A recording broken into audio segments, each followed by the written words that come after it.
Last winter in Moscow,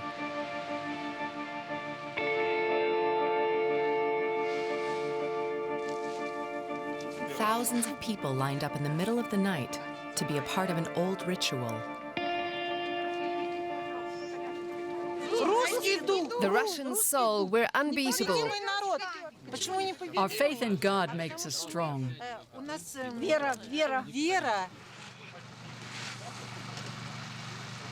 Something resembling a baptism for adults is taking place next to a church.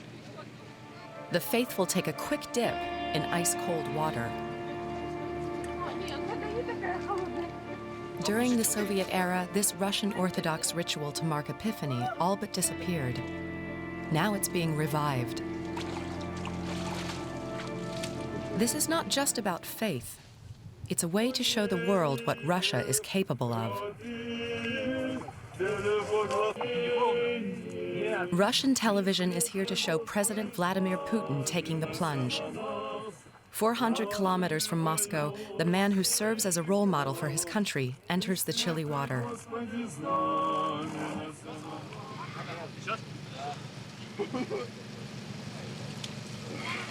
This ritual unites Russians in different parts of the country.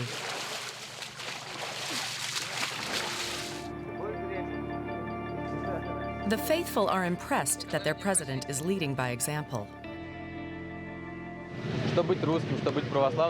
A good Russian, a religious Russian, is faithful to his roots, his country, and the system in which he lives. We want to bring back these values and need someone to lead the way. And that's Vladimir Putin. Many things that were banned in the Soviet Union are now presented with pride, including Cossack traditions.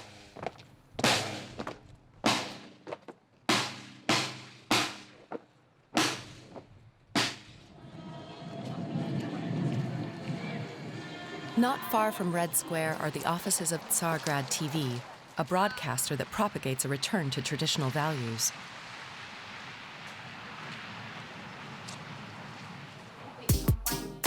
Even in the lobby, it's clear who has the say here: the president and the Patriarch of Moscow and all Russia.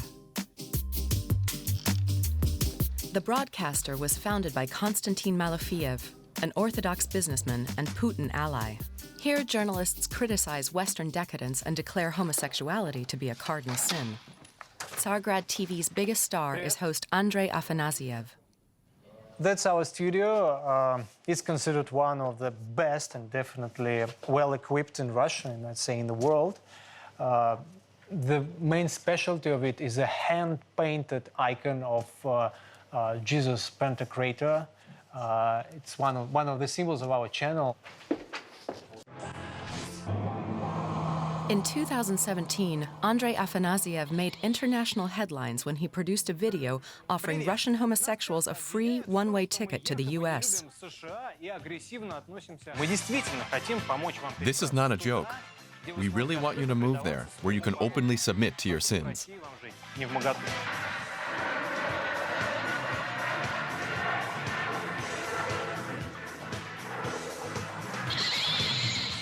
Tsargrad TV says these kinds of pieces have increased viewer numbers substantially.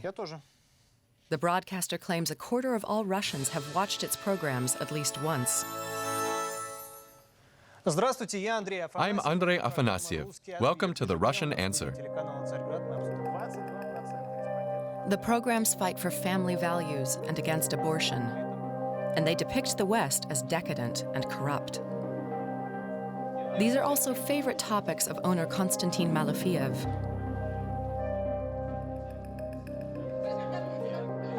The 45-year-old business tycoon amassed his wealth through banking and internet companies.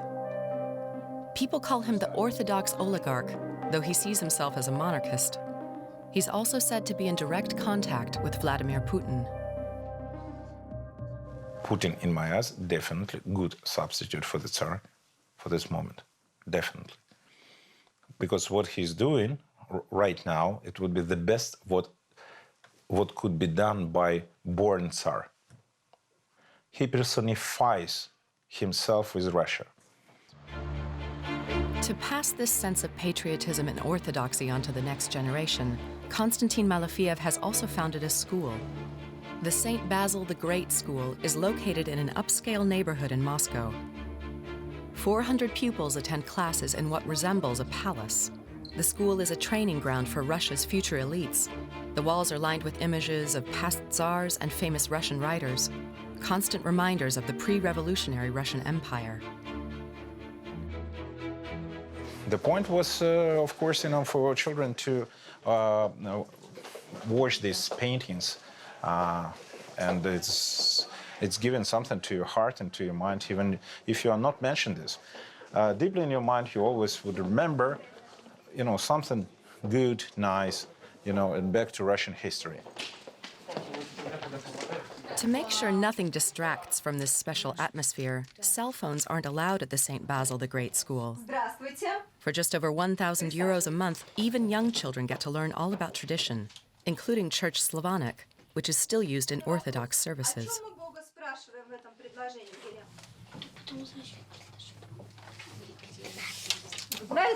Do you like Church Slavonic?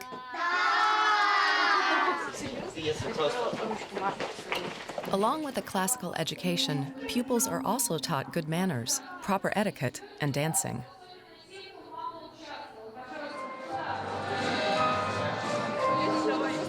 "15-year-old Barbara is the daughter of an oil company CEO. She's attended the school for 4 years. We're not too bad.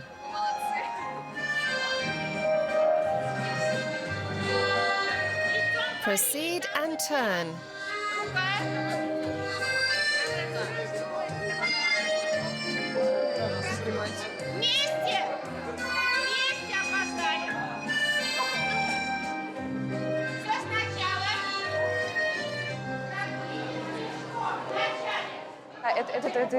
This traditional dance was very popular in the 19th century.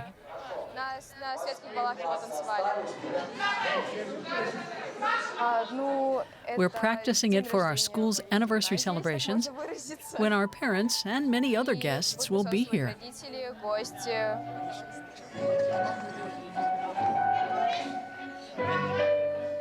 Celebrated in the style of the imperial era, the ball is one of the highlights of the school year. Barbara will also dance before the watchful eyes of school founder Konstantin Malafiev. I'll admit, I'm a bit nervous. But after the dress rehearsal, there will be less stress. And at the ball, I'll be much better. Barbara lives in an exclusive residential area not far from the school, with her parents and her younger brother. Her room is decorated with Russian icons. But recently, Barbara has also been learning to play the guitar, and her walls are also covered with posters of rock bands which aren't on the curriculum at the St. Basil the Great School.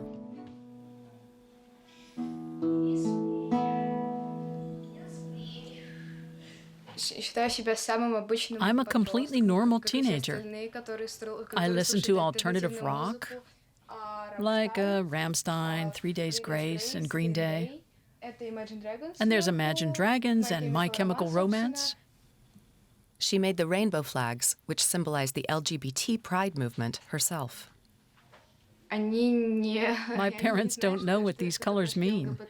At school, they tell us that homosexuality is something bad. But I think that all people are equal. Even if someone has black skin or a different sexual orientation, they should be respected and loved.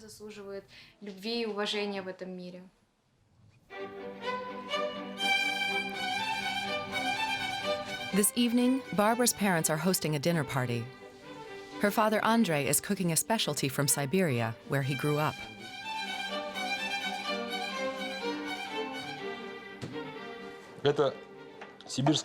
This is Siberian sturgeon, the favorite dish of people in the north. We lived in the north for 40 years. My parents moved there in their youth, in the days when it was still the Soviet Union.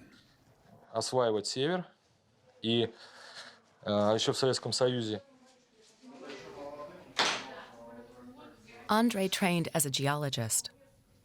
He worked for an oil company and rose through the ranks until he became its CEO. Now he belongs to the Russian elite. Delicious. Barbara's mother, Anastasia, is also preparing a Siberian specialty. Siberian pelmeni, dumplings filled with ground meat and onions. Russians love them. Another married couple and Barbara's grandparents have been invited for dinner. And of course, there's lots to drink. I wish you luck and love. We're glad you're here.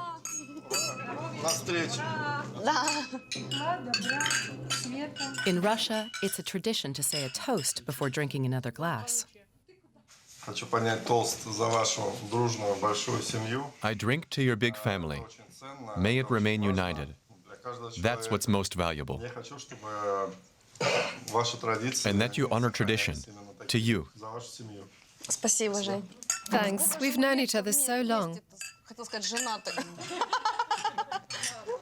Maybe these Russians are so focused on tradition because their recent history has been so chaotic.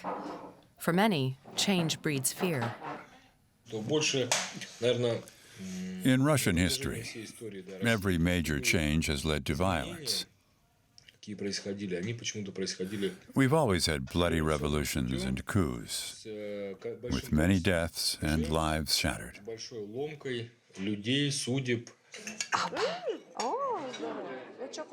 Here, they're all Putin supporters, mainly because Russia has enjoyed sustained economic growth during his rule. Since 1999, the average income has increased tenfold. Today we have more faith in the future. The country has stabilized. We feel protected in every way. You can make money legally. Stability is the most important thing. But Putin doesn't just have the wealthy upper class behind him. He can also rely on the support of a legendary Slavic people known for their courage and fighting skills, the Cossacks. Their troops on horseback once defended Russia's borders and spread fear among opponents and religious minorities. Rostov-on-Don in southern Russia is the center of Don Cossack culture. Grigory is 15 years old. His father and his grandfather were Cossacks. His life's aim is to defend his homeland.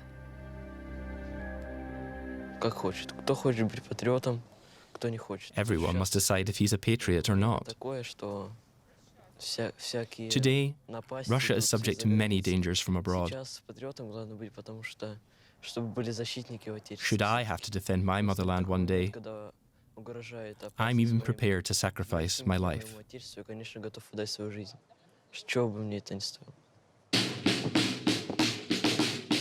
Grigory has already internalized the Cossack values of patriotism, militarism, and orthodoxy.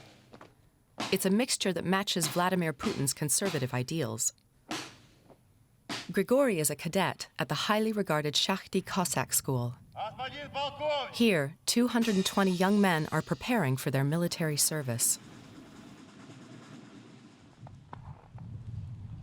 Hail the flags of the Russian Federation and the Rostov region.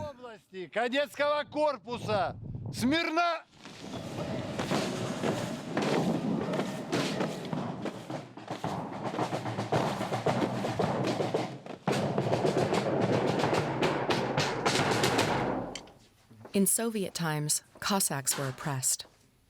After the Iron Curtain collapsed, their culture began to flourish again. Putin officially integrated them into the Russian army. This school is publicly funded. I expect our president to hold the country together and ensure our welfare.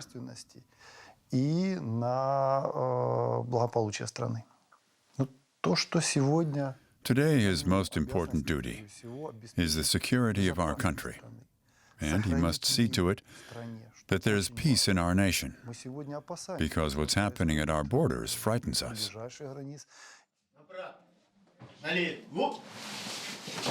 Grigory and his fellow pupils have the same curriculum as in other Russian schools. They study everything from math to literature. But here there's a special focus on history. specifically the history of the Cossacks.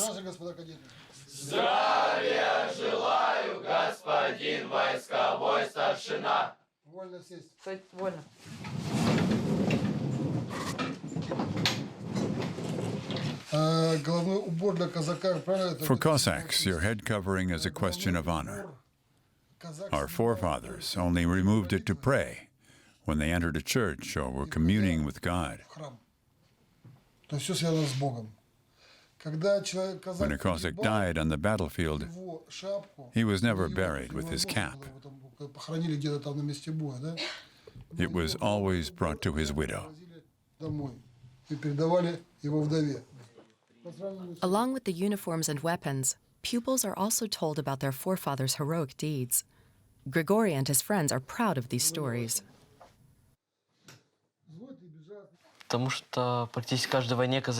Cossacks played a key role in almost all the wars. They were the first to go into battle. It's because of them that Russia was so powerful. So at the school, they also put theory into practice. They reenact historical battles to internalize heroic feats from bygone days. Cadets, come here.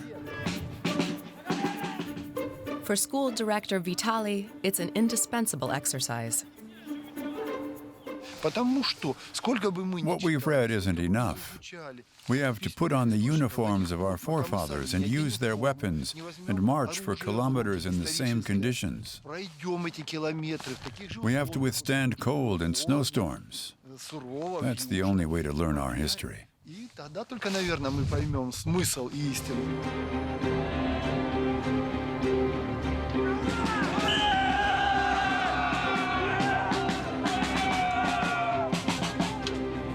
After an hour of drills and temperatures of minus 15 degrees Celsius, the Cossack students can finally warm up. But before they eat, they have to pray. I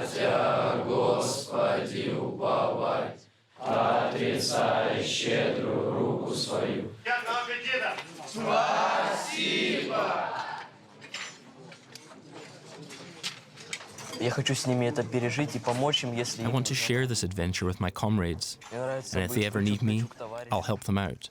I feel connected to them, and perhaps will later serve in the same regiment.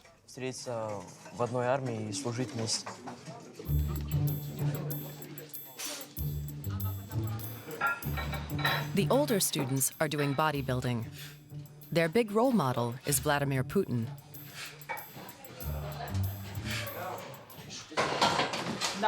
Is Putin a strong man for you? Yes, he has a strong character. He's physically and mentally strong. He's even a martial arts master. That's how he can lead a country of 150 million people.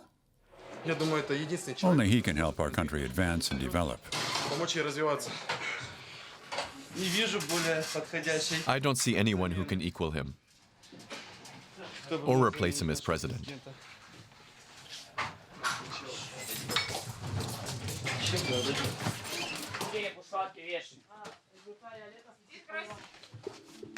Like every weekend, Grigory is packing his things.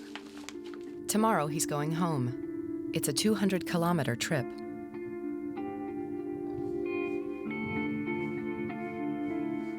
He lives in a small town of some 8,000 people, in this house. I missed you so much.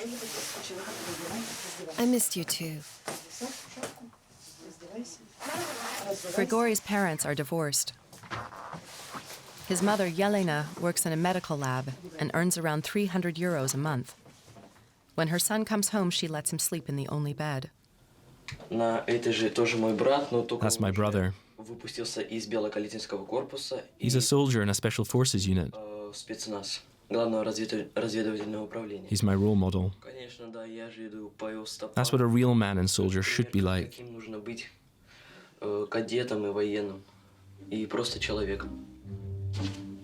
Yelena does worry about her boys, but her love for her country is paramount.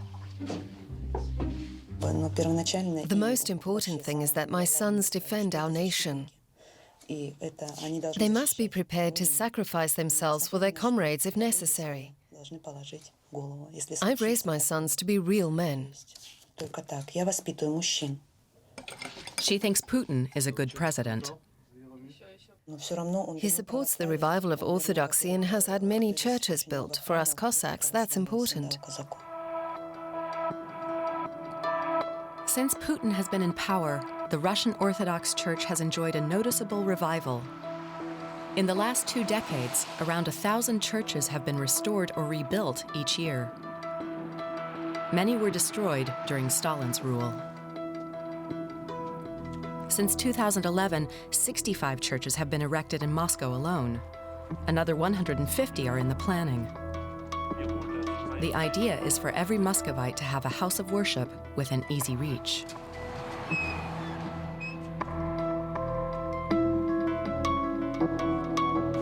The Moscow Patriarchate has even been offered the city's green spaces as building sites.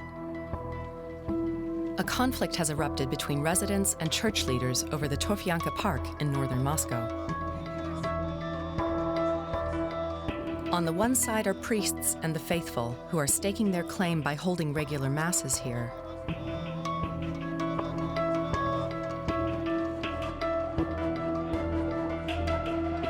On the other side are angry locals who don't want to lose their park. Natasha is the group's spokeswoman. For 2 years, she's been fighting to have the construction stopped, or at least postponed.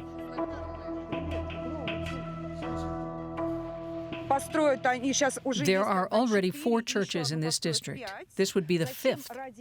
Why do they have to destroy the park when there are already so many? Recently, Natasha and her friends were attacked by a group of thugs. I was punched in the head. They gave me a black eye and broke my brow bone. Because I filed a police report, I received threats. We'll kill you in the name of our faith. Other protesters were beaten up too, but to date, the police have stood idly by. I want to ask you, many of us were attacked and injured by SS-type thugs, yet nothing was done about it. Why?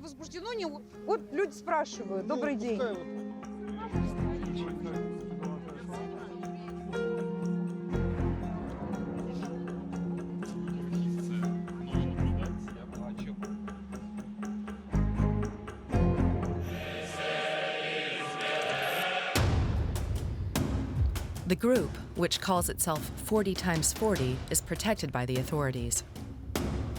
It acts on behalf of the Orthodox Church. The name 40 times 40 refers to the 1,600 churches that were said to exist in Moscow before the revolution. Former hooligans and martial artists comprise this armed wing of the Orthodox Church. The group holds President Putin in high esteem and claims to act in Russia's interest. These scenes show 40 times 40's violent intervention at Torfyanka Park. In their own way, they demonstrate the growing power of the Russian Orthodox Church.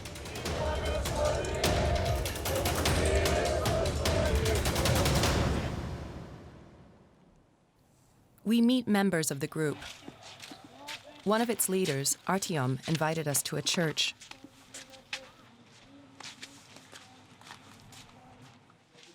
In the basement, they're practicing martial arts. Beforehand, they also pray here. Welcome.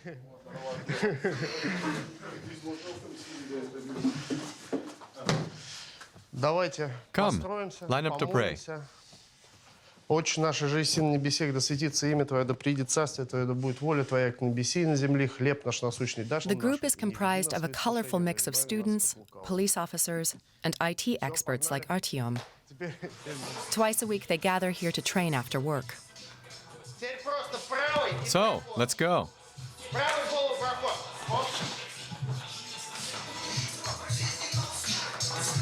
And keep moving. Artyom tells us that to defend their conservative faith, they need to be physically fit. Символ 40 сороков — это некий собирательный образ. Our emblem is a bogatyr, an Orthodox knight who defends the Russian church with a sword and a shield. Своих святынь православной церкви. Вот, то есть, ну, самое главное для нас — это Orthodoxy and our country are important to us. Символ, то есть, нашей России. During the Soviet era, such emblems were forbidden. Now they're being used to win the faithful respect. Мы больше нуждаемся в защите своих. We have to protect our members in our cathedrals. If someone attacks us or makes fun of holy things, then we have to try to defend them.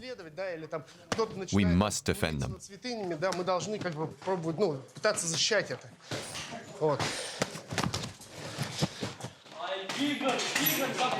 Over time, 40 times 40 have made themselves indispensable.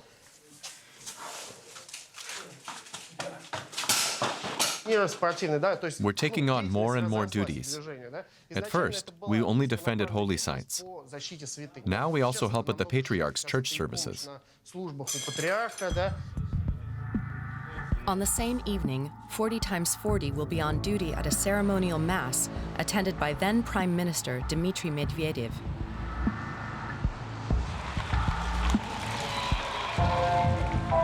The Cathedral of Christ the Savior, Moscow's largest cathedral, is heavily guarded. Only invited guests are allowed in. This is the invitation. You need it to get in. Where I got it, that's a secret. He used to work here.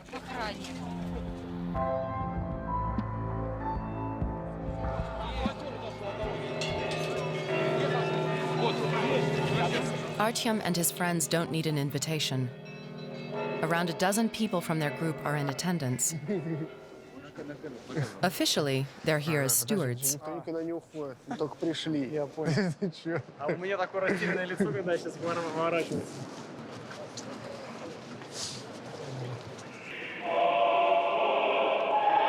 The cathedral is full of security personnel. The church service is being transmitted live on television.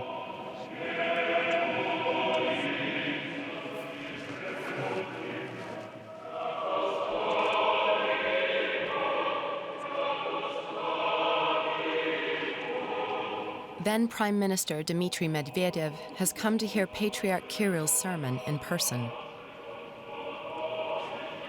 For Artyom, Medvedev's presence is a good omen.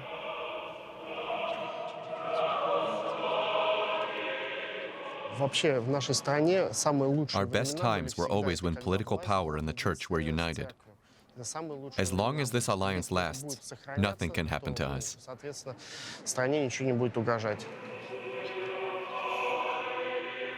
Medvedev was here to represent Vladimir Putin, who was attending a celebration in St. Petersburg.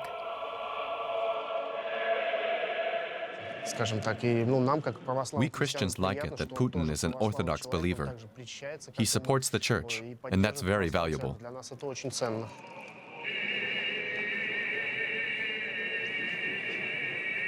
In spite of their violent methods, Artyom and his friends are welcome here. 40 times 40 enjoys the support of the church, and likely that of the authorities, too.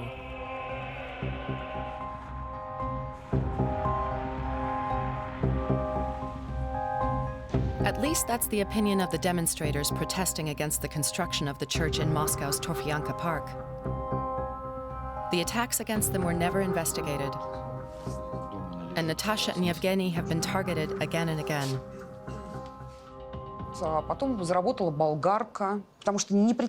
In the middle of the night, we suddenly heard someone sawing at our door. My husband opened it, and 15 masked men stormed in and pointed their guns at us. Several special units were involved in searching our house, including the Secret Service. They were all after us.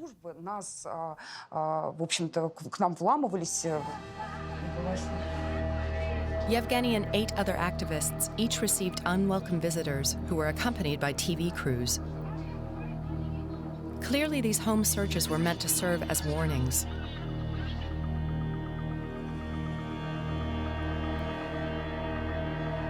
But since Yevgeny began receiving death threats over the internet, he now fears for his life.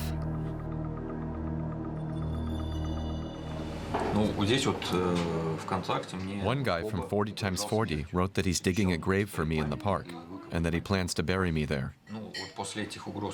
When I went to the police, they said, "Come back when you're dead."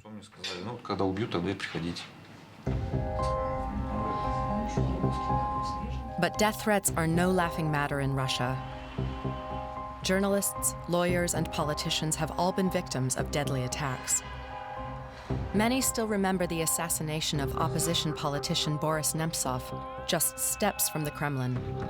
Nemtsov served as deputy prime minister of Russia under Boris Yeltsin. He later criticized the corruption under Vladimir Putin. The funeral procession for Nemtsov turned into a protest march against Putin. But the Russian president denied any responsibility for the killing. Ilya, a 52-year-old engineer, wants to make sure the murder isn't forgotten. I wrote a poem for Nemtsov. Your reward for telling the truth was getting hit with 4 bullets.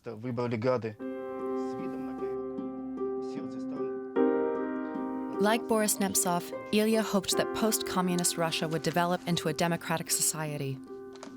He's never belonged to a political party, Nemtsov's included. But he's protesting against what he views as a politically motivated murder. There are people at the top who can contract their subordinates to murder opposition leaders. Today we're governed by terrorists.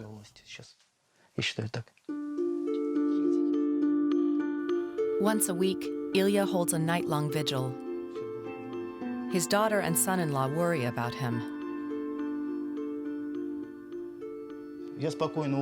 I've come back safe and sound each time. You say that, and then you call us from the police station to come get you. True, I know the police department well. Exactly. And that's not the only danger.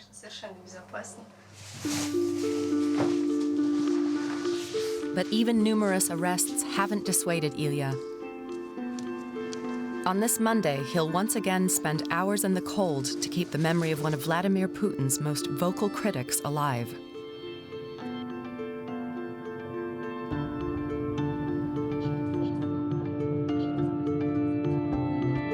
Ilya drives 50 kilometers to reach the site of the murder, the Bolshoi Moskvoretsky Bridge near the Kremlin.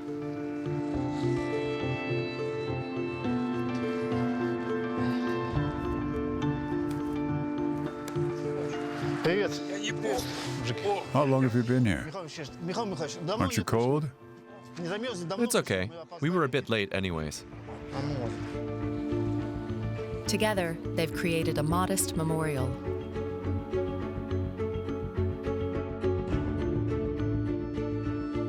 Just 1 minute to go. Nemtsov was murdered at 11:31 p.m.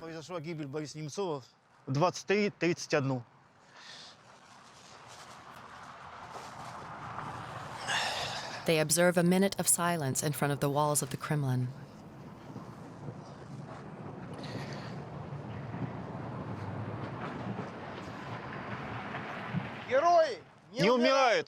Heroes don't die.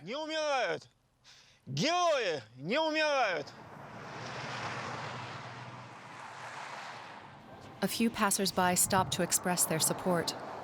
He was killed because he was against Putin. It's, well, very clear. And everybody knows who killed him, except our judges. Well, that's a very sad story for our country. 5 Chechens acting as contract killers were jailed, but there's been no investigation into who ordered the hit. I'm not absolutely sure that I'm in safe when I speak with you.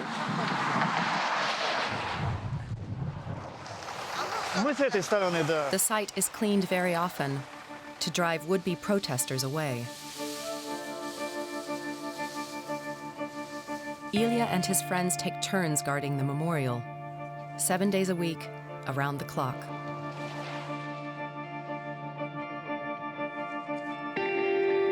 Time and again, their vigil has been attacked by ultra-nationalists. One of them struck down Olga's husband.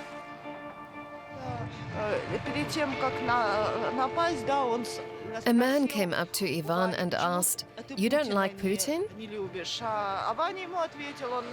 Ivan answered, "Why should I like him?" Then the man hit him and ran off. Ivan was taken to the hospital, where he died of heart failure.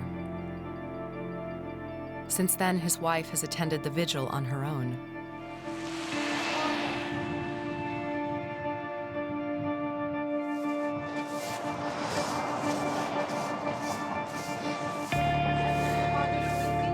Less than 3 years after Nemtsov's assassination, another opposition politician was prevented from taking part in the Russian presidential elections. Protesters chanted, "Down with Putin."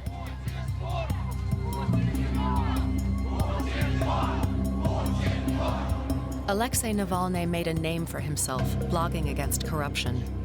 He planned to challenge Putin in the 2018 election, but was barred from running due to a conviction for alleged embezzlement. Navalny is convinced the Kremlin leadership fears him.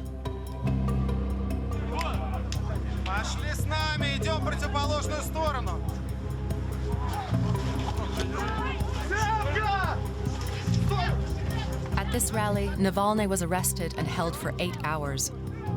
Authorities said the rally hadn't been approved. Navalny's supporters were furious and chanted, "Russia without Putin."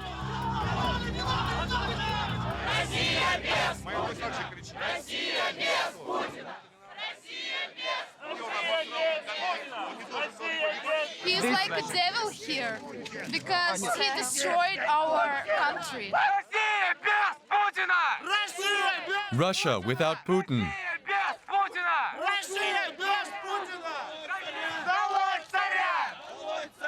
Down with the Tsar.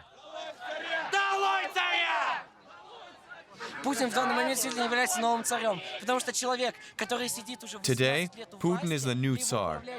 What else can you call someone who's been in power for almost 20 years?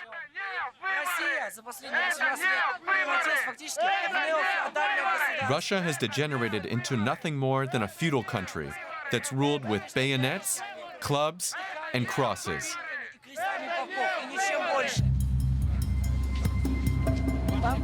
Ivan is just 16. He'd love to vent his anger in front of the windows of the Kremlin, but hundreds of police officers are blocking the way.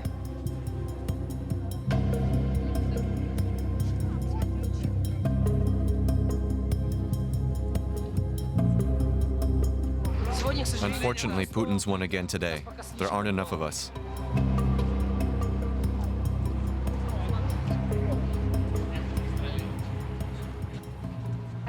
During his 19 years in power, Vladimir Putin has eliminated his most dangerous opponents. His United Russia party holds close to 3/4 of the seats in the State Duma. One of Putin's most faithful MPs is Vitaly Milonov.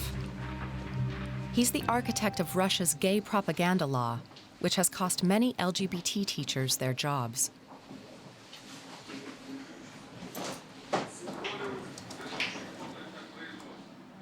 So it means that you cannot address yourself to an infant saying that that sodomy is a normal way of life. That's what absolutely shared by vast majority of Russians. So we put this tradition into legislation. The gay propaganda law was passed almost unanimously, with just one abstention.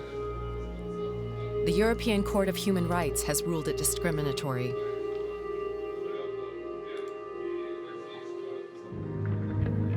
Milonov comes from St. Petersburg. The former Russian capital is also the birthplace of Vladimir Putin.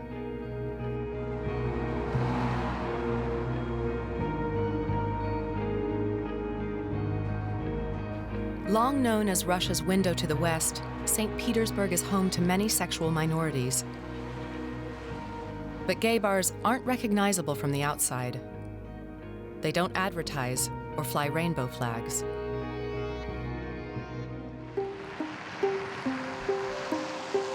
In a modest apartment on the edge of the city lives a man who is waging his own personal war on homosexuals.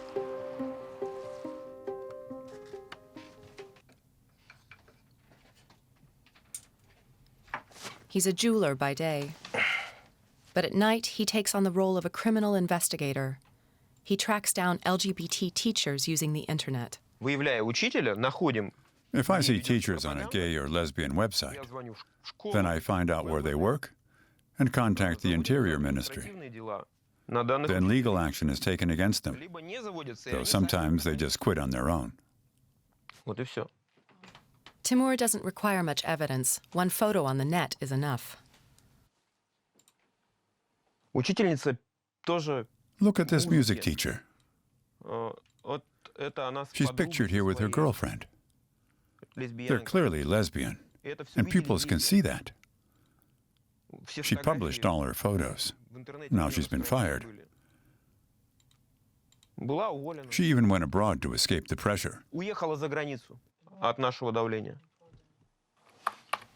Timur claims he's caused 70 educators to be sacked so far. Due to his activities, he's now barred from entering the US and the EU. Meanwhile, in the ritzy area of Moscow where Barbara lives, her family is looking forward to the school ball. Her mother has hired a hairdresser to make sure Barbara shines in front of Putin's friends.